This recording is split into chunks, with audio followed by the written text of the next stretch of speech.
And speaking of safe. Oh, good segue, yes. Cambrian College, teaming up with Sudbury software development company Sofvie Inc. They're coming at a new project. The idea is an integration system with an Internet of Things device. Have you heard of these before? An Internet of Things device? Yeah, IoT.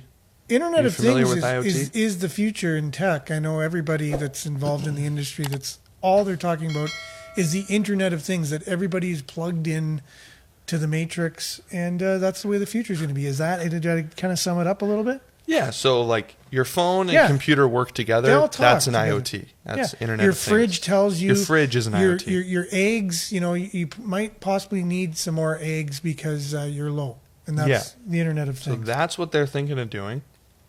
They're developing a device that would deactivate heavy equipment if the person operating it was not qualified or trained properly to do it. Oh, my goodness. Yeah. Does that remind you of something? Yeah, I love, since being a child, I loved looking into the future and the possibilities of our future world. And what's interesting is that we're here now.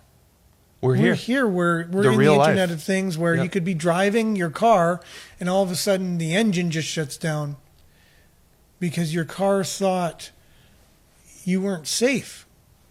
Reminds me of those breathalyzers. Like if you've been convicted and then in order to drive, you need to prove you're like guilty until proven innocent now. For sure. Yeah, but, everything's kind of changed. But so Cambrian now is partnering with this software company to do something mining related, right? With the Internet of Things? Well, yeah, they call it heavy industry, but for us, it's going to be a mining thing. Yeah. So it says when you have a couple dozen or 100 pieces of equipment in your fleet, along with matching personnel, it becomes a challenging time to link up and sync up the work efficiently and make sure that everyone goes home in the same condition or better than when they showed up to work. So yeah, when you have hundreds of machines, hundreds of workers, sometimes there's going to be ones that fall through the cracks. And this might be, as much as it's for the workers, this might be for the managers as well to kind of protect them against liability in the case that something gets missed, a training seminar goes through the cracks, and people are operating things that they shouldn't. Yeah. So in that light. So AI is monitoring all of these factors and then making a decision based on the data. Mm-hmm. And if the data shows that there's a safety protocol that's being thwarted or whatever, it will make a decision with the machine. And so we're in the age now where data and AI will be basically running things. If we're in the Internet of Things, it means we have less control. Correct? So from what I can gather, you're very against this. No, I'm just summing up what it means. We are not in control. If that's being against I'm saying a fact, right? Control is being taken away from us and given to AI based on data. Decisions will be made, actions will be taken based on data that's taken in. So if there's an issue, one of the downsides to that is that if there's an issue with the data, or let's say an electrical, if it's incorrect, let's say the power goes out and the battery backup doesn't work. That machine that person is trying to operate may not even work because a person is not the one who can make the decisions. A computer or AI or data is making decisions. So you won't be able to start your car unless the data tells the car it needs to start. So you're seeing it as just another thing that could go wrong in the long chain of possible things that can go wrong. Well, yeah, for sure. As we see in the mornings here, right? It does every happen. Morning. Imagine if we had a device that said you're allowed to go online now. Just another thing. Yeah. The data is telling me, you're not allowed. So algorithms will control our society. And there was even a CBC story I was listening to 2 years ago saying, could we have an AI government that would be more efficient That's a scary possibility. A people-run government, and I was right away taken back by that. Red flag.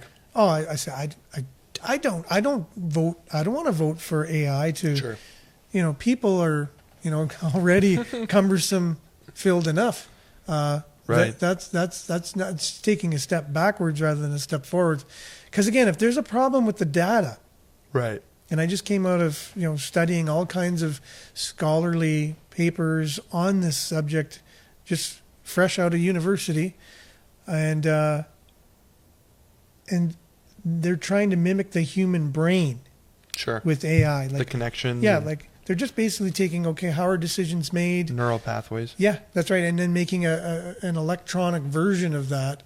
Sure. And we, if you really want to be truthful, even though we're really excited because we can do these things. Mm-hmm. See, that's the thing. We're excited that we can control all of these things through the Internet of Things, that we're just leaping into the deep end.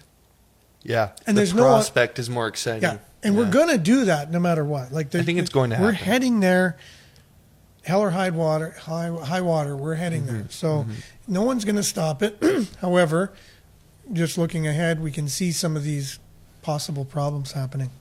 Yeah, problems and possibilities, right? That's the thing. With every risk, there's an opportunity. Exactly. We're taking a huge risk. There are going to be some fascinating, incredible, wonderful things too.